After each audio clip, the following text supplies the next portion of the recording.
Water board متحدہ workers union نے D M D RRG کو اس ماہ اچھی ریکوری کرنے پر مبارکباد اور پھول پیش کیے۔ اس حوالے سے ڈپٹی منیجنگ ڈائریکٹر RRG وقار ہاشمی نے بتایا کہ واٹر بورڈ کے ہزاروں ملازمین کی تنخواہ صرف 500 ملازمین ٹیکس جمع کر کے ادا کیا کرتے ہیں، جو خاص طور پہ اس مبارکباد کے مستحق ہیں۔ نہیں یار، آپ نے جو محنت کی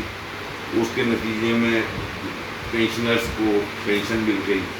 وہ ہمارے امپلائیز کو جو ڈفرینٹ الاؤنسز ہیں، ایڈوانسز ہیں، ضرورتیں ہیں، بچوں کی شادیاں ہو رہی ہیں، بچوں کی ایجوکیشن کا معاملہ ہے، ہم سب صاحب اولاد ہیں، اللہ نے آل اولاد دی ہوئی ہے، تو مسائل تو لگے ہیں، وہ مسئلے پیسوں سے حل ہوتے ہیں، تو کم از کم جو ہے نا وہ بر وقت اگر ان کو ان کی سہولتیں ان کا حق مل جائے تو یہ ایک بہت بڑی بات ہے۔ اس حوالے سے CBA متحدہ ورکرز یونین کے چیئرمین محمد ارشاد نے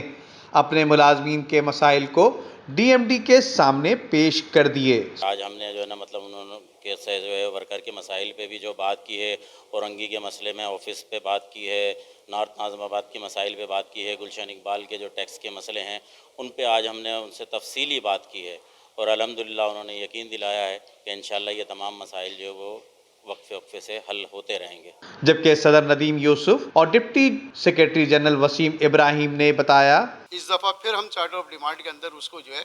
لے کے آئے، کیونکہ انسپیکٹر اور سب انسپیکٹر کو کسی بھی قسم کا کوئی اور الاؤنس نہیں ملتا۔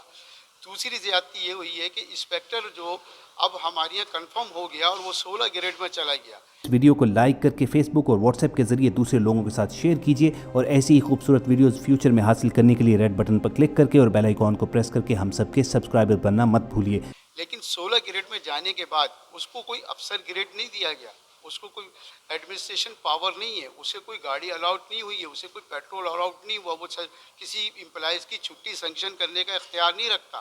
تو ہم اس بات پر بھی یہاں پہ مطالبہ کرنے آئے کہ وہ انسپیکٹر کو بھی فیلڈ الاؤنس دیا جائے۔ ہم اپنے ڈپارٹمنٹ کو اپریشیٹ کریں، ان کو سراہیں، اور ان کا جو پورا ڈپارٹمنٹ ہے، تمام ملازمین ہیں، ان کو ہم سراہیں کہ انہوں نے پہلے سے زیادہ محنت کرتے ہوئے ریکوری کی پوزیشن بہتر کی، جس سے واٹر بورڈ ترقی کی راہوں پہ گامزن بھی ہوگا اور ملازمین کے مسائل بھی حل ہوں گے۔ Karachi water and sewerage board کا ٹیکس وصول کرنے والے ملازمین کے دفاتر اور گاڑیوں کی حالت دن بدن خراب ہوتی جا رہی ہے، اس طرف بھی خصوصی توجہ دینے کی ضرورت ہے۔ Nadeem Siddiqui, metro 7 city news, Karachi. اس ویڈیو کو لائک کر کے فیس بک اور واٹس ایپ کے ذریعے دوسرے لوگوں کے ساتھ شیئر کیجیے، اور ایسی ہی خوبصورت ویڈیوز فیوچر میں حاصل کرنے کے لیے ریڈ بٹن پر کلک کر کے اور بیل آئیکن کو پریس کر کے ہم سب کے سبسکرائبر بننا مت بھولیے۔